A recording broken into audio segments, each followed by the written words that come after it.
네. 전주을로 넘어가도록 하겠습니다. 확실할 것 같은데 연계수 후보가. 자, 이번 전주을 같은 경우는 기본적으로 현재 지금 이상직 후보와 그다음에 민주당에서 탈당한 최형재 후보 그리고 나머지 후보들이 상당히 좀 많이 나와 있습니다. 민주통합당, 민생당, 정의당, 그다음에 나머지 후보들 무소속 후보들도 있는데요. 자, 일단은 전주을 여론조사 결과 보고 또 이야기 나눠보도록 하겠습니다. 자, 보여주시죠. 전주 을 선거구도 민주당의 이상직 후보가 52.9%의 지지를 받아 판세를 굳혀가는 양상입니다. 무소속의 최영재 후보는 17.3%의 지지를 받았습니다. 지난 3월 실시했던 여론조사와 비교하면 이상직 후보는 47.3%에서 52.9%로 선호도가 5.6%포인트 올랐지만 최영재 후보는 오히려 조금 떨어졌습니다. 적극적인 투표층에서도 이상직 후보 57.1%, 최영재 후보 19.1%로 큰 격차를 보이고 있습니다. 당선 가능성은 이상직 후보가 71.6%로 압도적으로 높았습니다. 지금 지지하는 후보를 계속 지지하겠냐고 묻자 이상직 후보는 20.5%, 최영재 후보는 19.9%가 다른 후보로 바꿀 수도 있다고 응답했습니다. 미래통합당의 이수진 후보는 7.1%, 정의당의 오영수 후보 5.7%, 무소속의 성취도 후보 2.4%, 민생당의 조영철 후보 1.3%, 혁명배당금당의 김주환 후보는 0.8%의 지지를 받았습니다. 정당 지지도는 민주당이 66.9%로 압도적이었고 정의당 11.5%, 미래통합당 7.1%, 민생당 1% 순이었습니다. 비례대표 지지는 더불어시민당이 38.7%로 가장 높았고 정의당 13.9%, 열린민주당이 10.3%로 뒤를 이었습니다. 미래한국당은 6.5%, 국민의당은 3.6%, 민생당은 1.5%의 지지를 받았습니다. MBC 뉴스 마저옵니다. 잘 봤습니다. 이상직 후보 역시 선전을 하고 있습니다. 민주당 후보 역시 뭐 막 달리고 있는데 자, 이 선거구도 보면 아까 김은덕 후보처럼 한 번 쉬었던 이상직 후보가 여전히 격차를 벌여가고 있는 형국인데 딴 데 여론조사도 마찬가지였습니까? 관계자? 네, KBS가 이제 일주일 전 정도 했었나요? 그때 이제 이상직 후보가 59.6, 그리고 최영재 후보가 16.1로 격차가 더 네, 커요. 오히려 더 컸었죠. 저희가 조금 줄어들었지만 전체적으로는 격차가 벌어지는 추세다.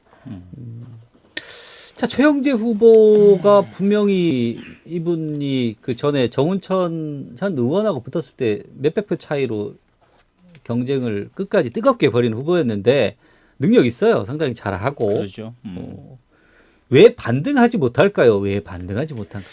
그러니까요. 뭐 여러 가지 사실 뭐 의견들이 분분한데요. 기본적으로 최영재 후보는 모든 사람들이 하는 이야기가 지난번에 됐었어야지 된다라고 이야기하는 거 아니겠습니까? 물론 이제 결과론적 이야기지만 예.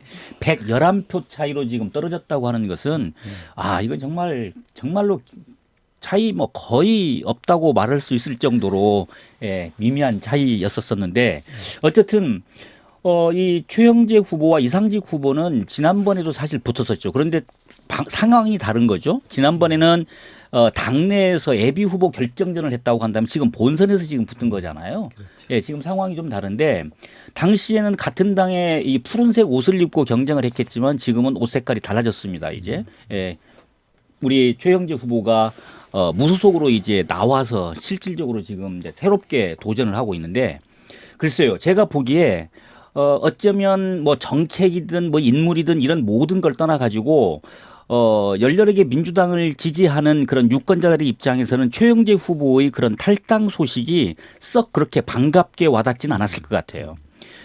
어쩌면 이건 제 생각이지만 아직 나이도 있고 그러니 당의 결정을 좀 받아들이고 그리고 또 한번 좀 다시 다음을 좀 노려볼 수도 있지 않겠냐라고 하는 그런 50대 생각도 중반 아닙니까? 뭐 아직은 그렇게 많은 나이라고 볼 수는 없죠.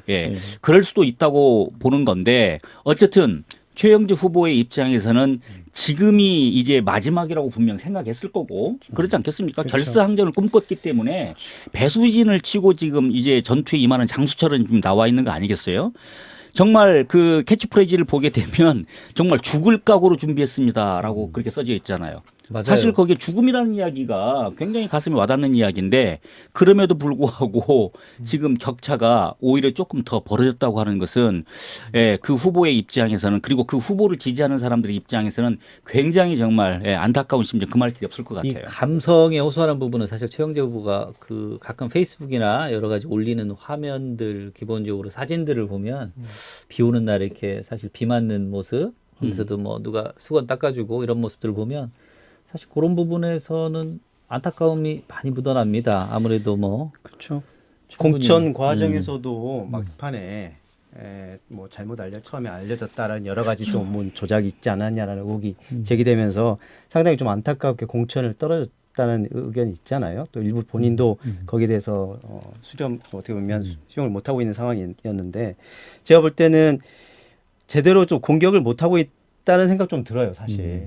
무슨 이야기냐면 지금 이스타 항공 같은 경우에 오늘도 뭐 기사가 나왔습니다만은 300명 정도 정리하고 하고 있다고 하는데 이상직 의원과 이스타항공 전혀 750명 중에 300명 정도가 정리해고가 된 거예요.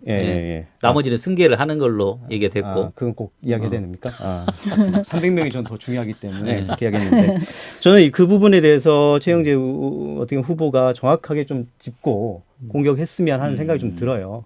물론 이상직 뭐 후보 입장에서는 방어를 하겠지만 그 어쨌든 계속해서 어떻게 뭐 구호도 어드바이스? 띄운다? 뭐 경제를 띄우는 어떤 전문가? 뭐 이런 비행기. 뭐 이런 구호를 내세우고 있는 이상직 후보한테 뭔가 한 방을 날릴 수 있는 그런 아니 그러면 지금 이상직 후보가 이스타항공하고 지금 현재 관계가 있는 건가요? 지금은 어떻게 되는 거예요? 그런 부분들은 사실은 명확 사실상 이미 지금 매각이 된 거 아니겠습니까? 사실상 매각은 됐는데 우리가 대부분 알고 있듯이 이스타항공과 최대 지주 이상직 후보와 그러니까 관련이 그 부분은 사실 없다라고 할 이번에 수는 없으니까. 정확치 않으니까요. 보면은 뭐 그 이번에 재산 신고에서도 보면 최대 주주긴 하지만 그 부분이 사실 명확하게 재산 신고로 안 잡히고 최영재 후보는 뭐 얘기를 하더라고요. 근데 이상직 후보께서는 기업해 보셨어요? 이 말로 정리를 하시더라고요. 근데 그 부분에 대한 것들은 저도 이제 정확히 뭐 사실관계는 확인해 봐야 되겠으나 여튼 여전히 그 플래카드에 붙어 있는 거 보면은 전주를 띄우겠습니다. 결국엔 이스타항공과 관련된 마케팅을 계속 하시는 분이기 때문에 그것과 관련된 부분은 사실은 전혀 별개의 것이라고 볼 수는 없죠. 분명 관련이 있는 것인데. 별개 없다고 얘기가 됩니까? 갑자기 쪼네요, 제가. 관련이 있어요. 있는 부분이니까. 갑자기 쫄았습니다. 정확히 제가. 그거는 확인하셔가지고 네. 짚어주십시오. 언제든지 나와서.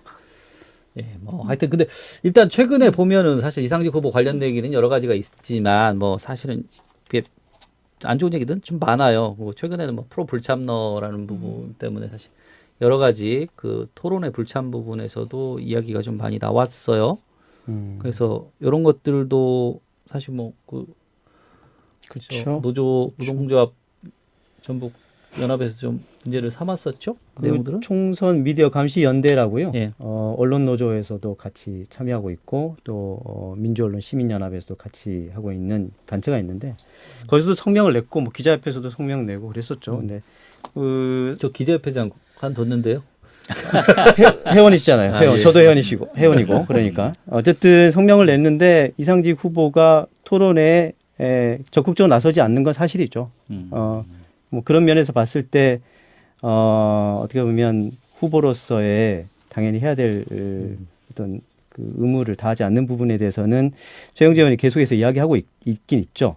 근데 아까 좀 전에 말씀드렸듯이 제대로 공격을 하지 못하는 부분이 있는 것 같아요. 그리고 최영재 후보가 그 군수 후보들하고 같이 또 단일화하자고 했잖아요. 근데 그게 단일화하는 게 얼마나 파급력이 있을까? 그 부분도 좀 의구심이 있어요. 뭐 일단 후보들이 그거는 다 인정을 다른 후보들이 오케이를 해야 되는데 뭐 그건 최영재 후보가 일단 던져본 거니까 그건 서로 간에 이제 어떤 그런 것들이 좀 빨리 서로 조율이 일찍 됐어야 됐죠. 근데 그거 뭐 다 합쳐도 사실 넘기 어려운 정도의 저기라 거기는 좀 한계가 좀 있는 것 같고 일단 그 뭐 얘기는 여러 가지가 있어요. 가짜 지방의원 그 시의원 관련돼서도 좀 얘기들이 분명히 있었어요. 그 옮기는 부분은 최근에 좀 시끄러웠었죠. 그 내용도. 네, 그쪽 이제 마선거구가 전주시 마선거구가 고미희 전 시의원 민주당 의원이 재량 사업비 비리에 연루돼서 뇌물수수로 이제 사고 지역으로 돼가지고 낙마를 한 곳인데요. 여기 이제 민주당 당원 당규상 후보를 내지 않아야 되는 곳인데 상대 이제 후보인 그 민생당 최영병 후보 쪽에서 민주당이 무소속을 가장해서 민주당 후보를 내고 있다라고 이제 최근에 비판을 하고 나섰어요.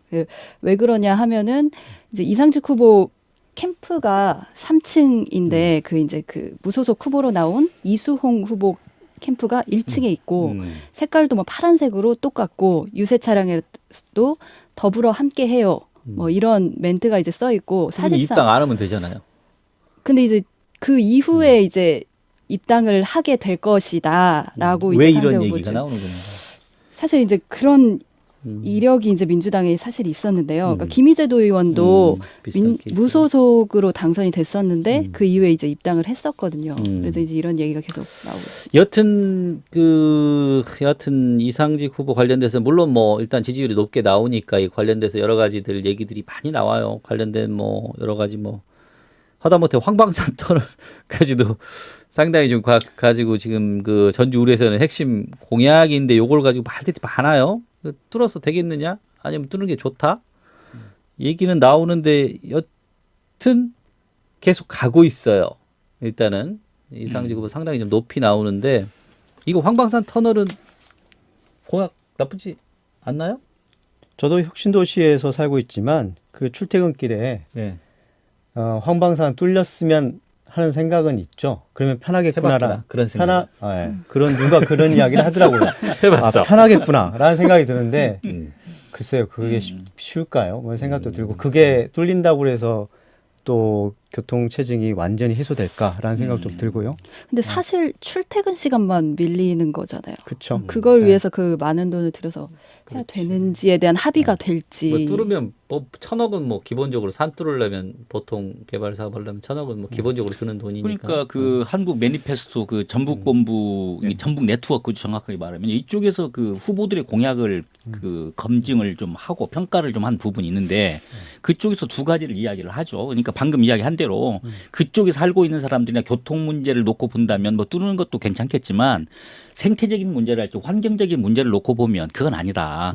우리가 조금 좀 멀리 보고 좀 해야지 될 필요가 있지 않겠는가. 그렇게 해서 사실 이것은 뭐 옳다 그르다가 아니잖아요. 그렇죠. 예, 지지하는 사람 입장에서 보면 어느 쪽에서 바라보느냐에 따라서 평가는 갈릴 수가 있기 때문에 예, 그런 쪽에서 좀 볼 수는 있기는 있는 것 같아요. 다만 제가 여기서 좀 말씀을 좀 드리고 싶은 것은 아까도 우리 저기 이야기를 하셨기 때문에 이야기를 하는 건데 주로 사실 그 우리 그 민주당 그 후보들 중에서 토론회에 아예 그렇게 잘 참여를 하지 않아 가지고 뭐 시민들뿐만 아니라 뭐 다양한 시민단체로부터 질타를 받고 있어요. 그럼에도 불구하고 여전히 뭐 풀업을 참느라고 이야기를 해서 저희가 또 힐소를 자아낼 수밖에 없는데 사실 이런 것들은 개인의 그 당락을 떠나서 민주주의 발전이나 이 정당 정치라고 하는 측면에서 볼 때 바람직하지 않다는 건 다 알 수 있는 이야기 아니겠습니까? 민주당은 저도 이거 여기서는 얘기를 안 하고 넘어갈 수가 없겠네요. 아주 그거는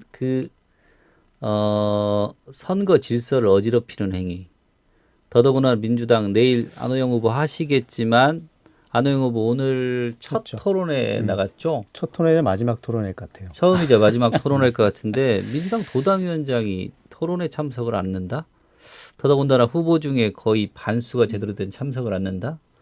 이건 선거 질서를 어지럽히는 행위로 봐요. 그리고 공당, 더더군다나 여당으로서 할 일들은 아닌 것 같고 사실 민주당 이 부분에 관련돼서 사실 4년 전에 본인들이 어떻게 국민의당에게 그 왕자를 넘겨줬었는지 꼭 다시 한번 반추를 해봐야 될 문제인 것 같아요. 근데 지금 지지율 좀 높게 나온다고 그 제대로 된 어떤 그 알릴 수 있는 기회를 본인들이 다 틀어막는 부분들은 분명히 이 부분은 심판을 받을 겁니다. 어떤 식으로든. 그래요. 그래서 지금 뭐 제가 그 문제 얘기를 뭐 아니할 수가 없는 건데 실질적으로 이 득표 극대화라고 하는 바로 그런 선거공학적인 논리를 좀 벗어나서 적어도 책임 있는 자리에 있는 분들이라고 한다면 사실은 코로나 전국처럼 이렇게 꽉 막힌 전국 속에서 정당의 정책이나 개인 후보들의 그 말하자면 뭐 그 선거 공약들을 알릴 수 있는 것은 지금 이거밖에는 없는 거잖아요. 근데 이것마저도 하지 않는다고 한다면 도대체 유권자들은 무엇을 기준으로 삼아서 후보를 선택해야지 되는가라고 하는 근본적인 질문에 봉착할 수밖에 없고 그래서 조금 더 익숙했던 푸른색에 우리들이 손을 갖다가 들어줄 수밖에 없는 이런 상황이 지금 자연스럽게 흘러가는 것이 아닌가라고 하는 예, 그런 생각들을 좀 할 수밖에 없다. 뭐 이런 생각이 좀 들어요. 예. 그러니까 차제에 어떻게 보면 후보들, 민주당 후보를 나무라는 것도 좀 분명하게 따끔하게 나무라야 되는데 또 어떻게 보면 토론회를 준비하는 언론들, 또 시민단체 맞아요. 이게 한번 정리를 한번 할 필요가 있다. 각 언론사마다 서로 경쟁적으로 후보를 다 데리고 오면 지금 우리 도내의 방송사, 뭐 신문사만 해도 꽤 되는데 그 후보들이 모든 토론에 다 참석할 수는 없는 없고. 거거든요. 그러니까 제 일전에 한번 그 언론 노조하고 또 그 일본 시민단체에서 공동 주최하는 토론을 공동 주최해서 몇 번으로 같이 한번 언론사들이 다 참여해가지고 해보자라는 의논이 있었는데 일부 언론사에서 거부하는 바람에 그게 좌절됐어요. 무산됐는데 차제에 한번 그런 것들을 다시 한번 좀 논의해볼 필요가 있겠다. 그래서 맞아요. 후보들도 그 토론회는 법정 토론회 말고도 꼭 참여하고 시키고 그리고 의제 설정이나 이런 것도 시민들이 참여할 수 있는 기회를 줌으로써 분명하게 후보들이 그 정책을 이야기할 수 있는 자리가 만들어져야 되겠다라는 참견이 생각이 길어요. 재미없게 만들어 죄송합니다. 제가 네. 이 문제에 대해서는 제가 참여자여가지고 되게 좀 할 말이 많습니다. 내용은 좋은데 화나. 네. 길어서. 아니 그래도 예, 이 지역구가 가지고 있는 특징이 있잖아요. 지금 네. 이번 우리 선거구 중에서 가장 많은 지금 그 후보자들이 나왔었던 7명이나 지금 나와 있는 거 아니겠어요? 그리고 두 번째 특징 중에 하나가 이번 지금 21대 총선에서 우리 전라북도에서 여성이 후보로 나온 것은 4분 정도 있는 걸로 제가 알고 있거든요. 그 중에 한 분이 지금 여기에 또 있어요. 이수진 예, 통합당 인치인데 이분도 지금 그 지난번보다 상당히 더 올랐습니다. 제가 보니까 배 가까이 오른 것 같아요. 예, 3.7%? 7.1%니까 예, 3.4에서 7.1이니까 상당히 지금 올랐어요. 그래서 이런 민심의 흐름들도 과연 어떻게 봐야 되는 것인지 예, 이것도 아주 뭐 큰 변화 글쎄요. 전체로 봤었을 때는 작은 변화겠지만 이 통합당의 입장에서 본다면 굉장히 큰 고무적인 변화일 텐데 우리들이 이 점도 다시 한번 좀 주의 깊게 봐야 될 필요가 있겠다 이런 생각이 좀 들었습니다. 예. 네. 이쪽 지역에서 하나 마지막으로 좀 한 번씩 더 길어진 김에 그 시의원 관련돼서 대부분 지방의원들 줄 서는 부분들이 있잖아요. 예. 대국에는 그 국회의원들이 감히 항상 따라다니시는 분들 지방의원들의 줄서기 우리 쉽게 얘기하면 병풍이라고 얘기하잖아요. 기자회견하면 뒤에 쫙 버티고 서 계시는 분들 쭉 있잖아요. 불편해요. 굉장히 하기도 하지만 저는 아침에 출근할 때마다 그 유세 현장 보면 후보가 나온 줄 알고 얼굴 유심히 보고 있으면 후보가 아니에요. 자세히 보니까 도의원 시원들이야. 예. 도와드려야죠. 물론 뭐 지지하는 후보니까 당연히 같이 뭐 선거운동하는 건 당연하지만 또 그분들이 또 지방의 어떤 대표자로서 역할을 하는 분들로서 꼭 중앙 정치에 애속됐다는 느낌이 드는 그런 모습들이 보기 좋아 보이지는 않습니다, 사실. 사실 그래서 그런 공천권 문제가 지금 걸려 있어서 그런 거 아니에요? 그래서 원래 어떤 후보들은 그런 걸로부터 지금 타파해야지 된다라고 강력하게 주장하고 나오시는 지금 후보들도 과거에도 있었었어요. 굉장히 그런 이야기는 고질적인 사실은 우리 그 정당 정치 혹은 지방 정치의 지금 병폐가 아닌가 예, 이렇게 좀 생각이 들어요. 분명한 건 그 사실인 것 같습니다. 갈수록 민주당 지지도가 공고해지는 부분도 시의원들, 도의원들 이런 분들이 결국 공천권 때문에 자기 그렇죠. 조직을 이끌고 붙는 부분들이 예. 결국에 끝에 갈수록 심해지기 때문에 더 이런 부분들이 공고해지고 좋지 않은 모습인 것 같습니다. 자, 전주 을 더 하시고 싶은 얘기 있습니까? 그 오영수 후보가 정당 지지도 15.8%에 비해서 5.7%밖에 못 받고 못 있는데 받대. 좀 더 힘내셔야겠네요. 그 이야기 꼭 하고 싶습니다. 힘내세요. 힘내세요. 힘내십시오. 자, 여기까지 살펴보기로 하고요.